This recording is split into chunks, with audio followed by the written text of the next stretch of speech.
마태복음 27장 11절부터 26절에 있는 말씀으로 큐티인 제목은 크게 놀라워하더라입니다. 첫째로 대답할 때와 침묵할 때입니다. 11절입니다. 예수께서 총독 앞에 섰음에 총독이 물어 이르되 내가 유대인의 왕이냐? 예수께서 대답하시되 내 말이 옳도다 하시고 베드로가 심히 통곡하고 유다가 자살한 이후에 예수께서 총독 앞에 섭니다. 그러나 예수님이 총독 앞에 선 것처럼 보여도 실제는 총독이 예수님 앞에 선 것이죠. 2000년 동안 총독 빌라도는 죄인이었고 예수님은 창조주 하나님 아니십니까? 빌라도는 판단의 자리에서 내려와 겸손히 예수님께 은혜를 구해야 했습니다. 예수님은 죽기로 작정하시고 겟세마네에서 자기 부인을 다 이루셨기 때문에 무서운 것이 없었습니다. 죽음이 두렵지 않은 사람은 대답을 잘합니다. 누가 무엇을 물어도 대답할 것을 잘 아는 것이죠. 언제나 정답이 있는 것은 아니지만 하나님은 십자가를 지기로 작정한 사람에게 때에 맞는 지혜를 주십니다. 그 지혜는 침묵할 때와 말할 때를 아는 것입니다. 총독이 내가 유대인의 왕이냐고 묻자 예수님은 내 말이 옳도다고 대답하시죠. 대제사장과 빌라도가 이해한 유대인의 왕은 완전히 달랐습니다.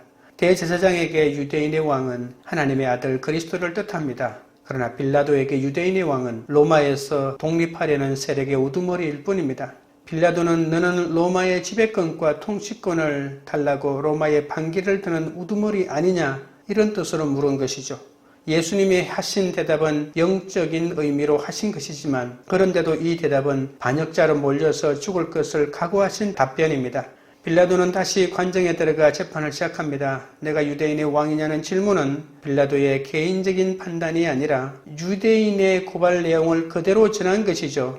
만약에 누군가가 유대인의 왕이라고 했다면 이것은 반역죄입니다. 예수님은 순식간에 로마 황제 가이사의 경쟁자가 됩니다. 예수님은 자신을 잡으러 온 군대나 대제사장 안나스 앞에서도 겁내지 않고 당당했던 것처럼 빌라도 앞에서도 겁내지 않습니다. 오히려 총독에게 유대인의 왕이라 차차한다는 정보를 어디서 들었는지 그 출처를 밝히라고 묻기도 했죠. 12절부터 14절입니다.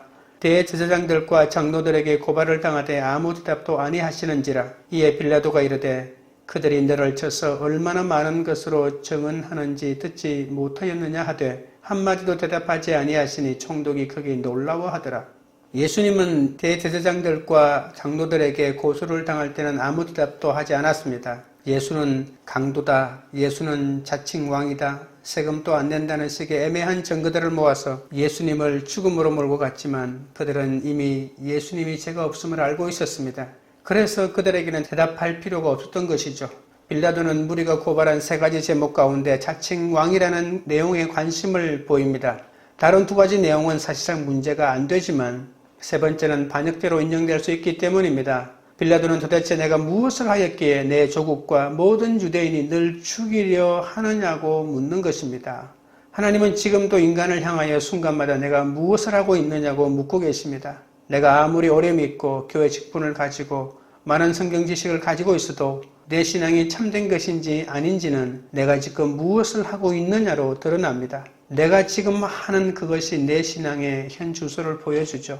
빌라도는 예수로부터 세상 왕권을 구하고 있다는 자백을 원했습니다. 하지만 예수님은 왕이심을 인정하지만 세상 왕권을 구하는 왕이 아니라고 했습니다. 오히려 예수님은 하나님의 진리의 증언자로 오셨습니다. 예수님은 나사렛 출신 목수의 아들로 무시받으셨지만 이 땅에 오신 목적을 알기에 진리를 증언하는 삶을 사시고 우리의 참된 왕이 되신 분 아닙니까? 진리에 속한 사람은 왜 태어났으며 무엇을 위해 세상에 왔는지 그 이유를 알고 있습니다. 유대 지도자들의 고발 앞에서는 주님이 침묵하시자 총독은 크게 놀라워합니다. 내가 아버지의 뜻대로 십자가를 지기로 하면 침묵할 때와 대답할 때를 분별하게 됩니다. 어떤 거짓 고발에도 구원을 위하여 잠잠히 있을 때 세상은 크게 놀라워합니다. 주님은 어떤 경우에도 진리만을 행하셨죠. 이 땅에서 사시는 순간마다 인생을 진리로 가꾸셨습니다. 당신의 인생에서 진리의 열매만을 결실하셨고 날마다 진리이신 하나님의 말씀만 쫓으시며 순종하셨습니다. 그리고 만나는 모든 사람에게 오직 진리 안에 있는 참 생명만을 나누어 주셨습니다. 우리는 이런 주님을 따라가야 합니다. 그분은 진리이신 하나님의 말씀을 위해 세상을 온전히 포기하셨고 하나님의 말씀 때문에 당신의 생명을 인간에게 송두리째 나누어 주셨습니다. 오늘도 내가 주님 안에서 포기해야 할 것은 포기하고 나누어야 할 것을 나누는 자가 되어야 합니다. 적용 질문 드립니다. 가정과 교회, 직장에서 판단의 자리에 서서 다른 사람을 분석하며 정죄합니까? 언제 말해야 하는지, 언제 침묵해야 하는지 분별하는 삶을 살고 있습니까? 거짓 증거로 나를 고소할 때 침묵합니까? 화를 내며 변명합니까? 둘째는 바라바와 예수입니다. 15절, 16절입니다. 명절이 되면 총독이 무리의 청원대로 제수한 사람을 놓아주는 전례가 있더니 그때에 바라바라는 유명한 제수가 있는데 예수님을 관정에 남겨둔 채 빌라도는 다시 유대인들에게 나가서 아무 죄도 찾지 못하였다고 합니다. 재판에서 죄를 찾지 못했으면 당연히 무죄에 승고하고 사건을 종결하면 됩니다. 그러나 빌라도는 유대인들을 달래고 있습니다. 유대 지도자들이 예수님을 시기하여 넘겨준 것을 간파한 빌라도는 대제사장들과 밀고 당기는 상태에서 바라바 카드를 꺼내드는 거죠. 죄 없는 예수님은 당연히 석방해야 하는데 6월절에 죄인 한 사람을 놓아주는 전례대로 원하는 사람을 놓아주겠다고 제안합니다. 무려 요청에 총독이 사면령을 내리는 경우가 있다면서 먼저 제안하였지만 명절 때 제수 하나를 놓아주는 전례는 성경적인 것은 아닙니다. 자기 마음대로 제수를 놓아주는 관례는 악용될 소지가 있겠죠. 무리의 소원은 애초부터 선한 것이 없고 다수의 의견이 항상 옳은 것도 아닙니다. 뻔한 결론을 두고 묻고 대답하면 100% 죄인인 인간이 도출하는 결론은 예수 죽이기 아니겠습니까? 빌라도는 바라바와 예수 가운데 택하라고 합니다. 주님과 비교된 제수는 바라바입니다. 바라바는 유명한 제수로 밀란을 꾸미고 살인과 강도를 저지른 악명 높은 자로서 로마 정권과 대립한 혁명가였습니다. 바라바는 아버지의 아들이란 뜻이죠. 민중 봉기에 참여해서 로마에 저항했습니다. 일반적인 살인을 저지르는 강도가 아니라 유다의 해방을 위해서 로마에 저항하는 가운데 저지른 죄목들입니다. 백성이 보기에 바라바는 예수님보다 실질적인 민중활동을 보여준 사람이죠. 그러니 눈에 보이는 바라바를 택할 수밖에 없습니다. 예수님이 로마 압제의 쓰름을 한 방에 날려주었으면 좋겠는데 십자가에 죽겠다고 하는데 바라바는 적어도 유다 해방을 시도한 사람 아닙니까? 바라바는 로마의 압제의 폭력으로 맞서 이스라엘의 해방을 가져다 주려 한 반면 예수님은 백성을 구원하고자 십자가를 지기로 하십니다. 17절 18절입니다. 그들이 모였을 때에 빌라도가 물어 이르되 너희는 내가 누구를 너희에게 놓아주기를 원하느냐? 바라바냐? 그리스도라 하는 예수냐 하니 이는 그가 그들의 시기로 예수를 넘겨준 줄 알미더라. 예수님이 아무리 밉다고 해도 어찌 밀란을 일으켜 투쟁하며 살인까지 저질렀던 자와 비교할 수 있겠습니까? 이 비급한 빌라도의 계획은 역효과를 가져옵니다. 빌라도는 대제사장들과 사내들인 공의회가 무리를 선동해서 예수를 죽이려는 이유가 시기 때문임을 알고 있었습니다. 시기는 사탄이 주는 죄의 유혹 가운데 교회에 가장 큰 피해를 주는 공동체에서 가장 무서운 죄 아닙니까? 시기는 자신이 못났다는 걸 공표하는 것입니다. 빌라도는 예수님을 살려줘야 하는 줄 알면서도 계속 무리에게 물어보고 있습니다. 19절부터 21절입니다. 총독이 재판석에 앉았을 때에 그의 아내가 사람을 보내어 이르되 저 옳은 사람에게 아무 상관도 하지 마옵소서. 오늘 꿈에 내가 그 사람으로 인하여 애를 많이 태웠나이다 하더라. 대제사장들과 장로들이 무리를 권하여 바라바를 달라하게 하고 예수를 죽이자 하게 하였더니 총독이 대답하여 이르되 둘 중에 누구를 너에게 놓아주기를 원하느냐? 이르되 바라바로소이다. 대제사장들의 사주를 받은 유대인들은 한 목소리로 죄 없으신 주님을 죽이고 강도 바라바를 놓아달라고 소리 지릅니다. 유대인들은 그들의 아비 마귀가 원하는 대로 인류를 구원하시려는 예수님을 죽이려고 하죠. 대제사장들과 장로들은 예수를 죽이고자 하는 목표를 이루기 위해 마귀의 하수인으로 전락하고 말았습니다. 그들은 진리에는 어떤 관심도 없고 더러운 욕망의 노예들이었습니다. 그들은 그들이 선택한 바라바와 함께 파멸해버리고 말았습니다. 일주일 전에 예수님께 열광하던 무리가 대제사장 장로들이 권하니까 그냥 넘어갑니다. 왜냐하면 대제사장은 백성이 따르는 존경받는 인물이었고 그의 말은 백성이 우상으로 여길 만큼 권위가 있었기 때문이죠. 대제사장은 야비하게도 자신의 지위를 이용해 백성이 그리스도를 대적하게 만들었습니다. 내가 살리기 원하는 바라바는 누구이며 죽이기 원하는 예수님은 누구입니까? 길이 보이지 않아도 길이 없는 것에 순종할 때 하나님께서 길을 열어주심을 인정하십니까? 22절부터 23절입니다. 빌라도가 이르되 그러면 그리스도라 하는 예수를 내가 어떻게 하랴? 그들이 다 이르되 십자가에 못 박혀야 하겠나이다. 빌라도가 이르되 어찌미냐? 무슨 악한 일을 하였느냐? 그들이 더욱 소리질러 이르되 십자가에 못 박혀야 하겠나이다 하는지라. 예수를 때려서 놓아 주겠다고 선언하는 빌라도를 향해 대제사장과 백성들은 소리를 질러 바라바를 놓아주고 그를 십자가에 못 박으라고 합니다. 모두가 범죄자로 인정하는 바라바보다 주님을 더 하찮게 여깁니다. 십자가형도 빌라도가 아닌 유대인들이 먼저 요구합니다. 그곳에 모인 무리가 일제히 한 목소리를 낸 것이죠. 그 무리 안에는 주님을 따라온 사람도 있고 일주일 전에 성문에서 예수님께 호산나를 외치며 환영한 사람도 있지 않습니까? 하지만 예수님께 열광하던 무리도 대제사장들과 장로들이 요청하니까 하루아침에 넘어갔습니다. 다수가 항상 옳은 것이 아니고 교회를 다닌다고 옳은 것도 아닙니다. 상황에 따라 변하는 군중 심리 아니겠습니까? 개인이든 대중이든 사람은 믿음의 대상이 아닙니다. 성도는 주님처럼 오직 구원을 위해 사람을 사랑해야 합니다. 우리는 날마다 이 둘 중에 하나를 선택해야 합니다. 세상에서 유명한 바라바가 아니라 고난받는 예수님을 선택할 때 세상은 크게 놀라워할 것입니다. 적용 질문 드립니다. 나의 시기 때문에 누군가를 고발하고 넘겨주며 선동하고 있지는 않습니까? 다수의 의견에 휩쓸려 하나님의 소원을 저버린 적이 있습니까? 내가 살리기 원하는 바라바는 누구이고 죽이기 원하는 예수님은 누구입니까? 셋째는 빌라도의 회피와 결정입니다. 24절부터 26절입니다. 빌라도가 아무 성과도 없이 도리어 밀란이 나려는 것을 보고 물을 가져다가 무리 앞에서 손을 씻으며 이르되 이 사람의 피에 대하여 나는 무죄하니 너희가 당하라. 백성이 다 대답하여 이르되 그 피를 우리와 우리 자손에게 돌릴지어다 하거늘 이에 바라바는 그들에게 놓아주고 예수는 채찍질하고 십자가에 못 박히게 넘겨주니라. 밀란이 날 것을 두려워한 빌라도는 예수님을 데리고 밖으로 나와 무리 앞에서 물로 자기 손을 씻으며 자신이 예수님의 피에 대해 무죄하다고 선포합니다. 예수에게서 죄를 찾지 못했다는 공개선언 아니겠습니까?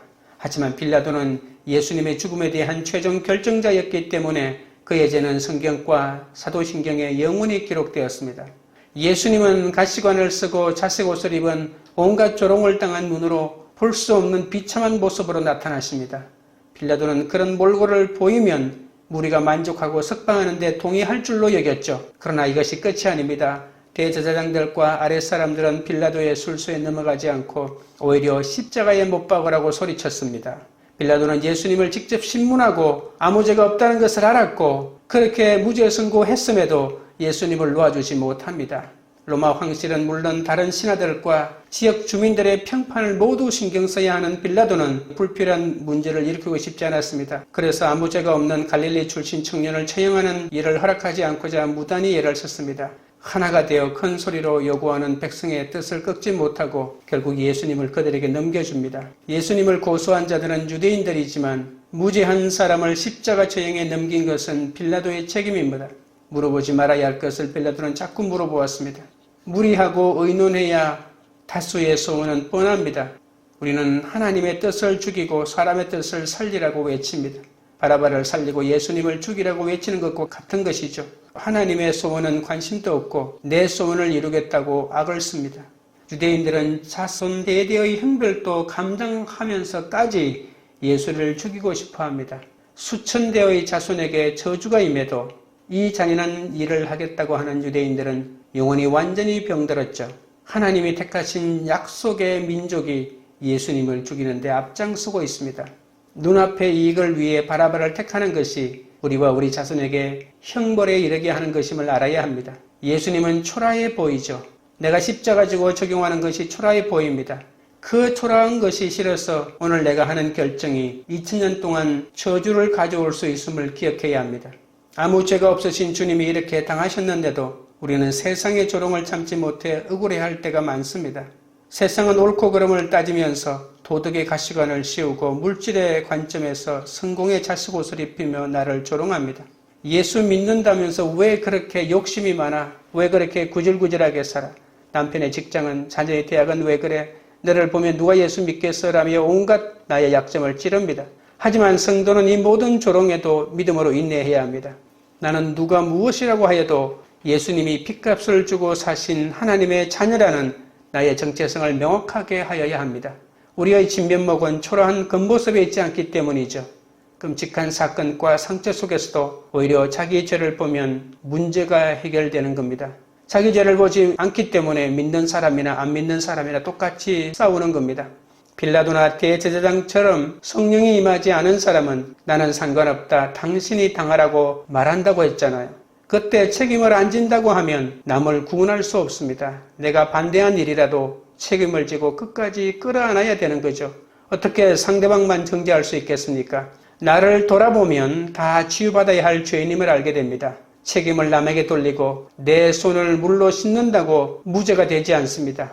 회피가 아닌 회개로 우리 가족에게 있는 죄를 예수 믿는 내가 끌어안을 때 주의 보혈이 내 죄를 씻고 우리 자손이 비로소 노임을 받게 됩니다. 적용 질문 드립니다. 배신당하고 팔리며 사람들의 손에 넘겨진 적이 있습니까? 눈앞에 이익을 버리고 십자가 적용을 하는 것이 초라해 보이지만 그 선택을 하는 것이 나와 자손을 살리는 길임을 믿습니까? 기도드리겠습니다.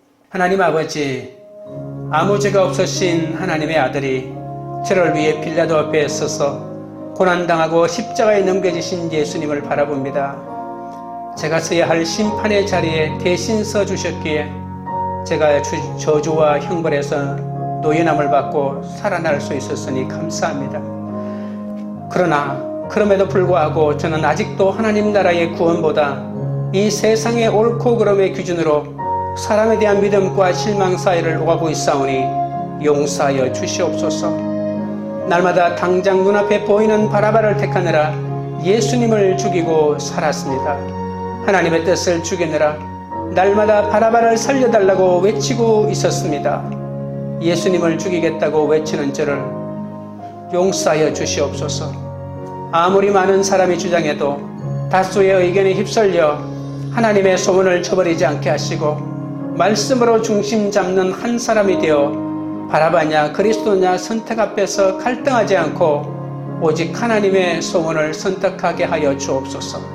진리이신 주님께서 불의한 자들에게 농락당하시던 절망적인 순간에도 하나님은 한치의 빈틈도 없이 구속사를 이루어 가셨습니다. 어렵고 힘든 사건이 올 때마다 절망하며 끝장났다고 좌절하지 않게 하여 주옵소서.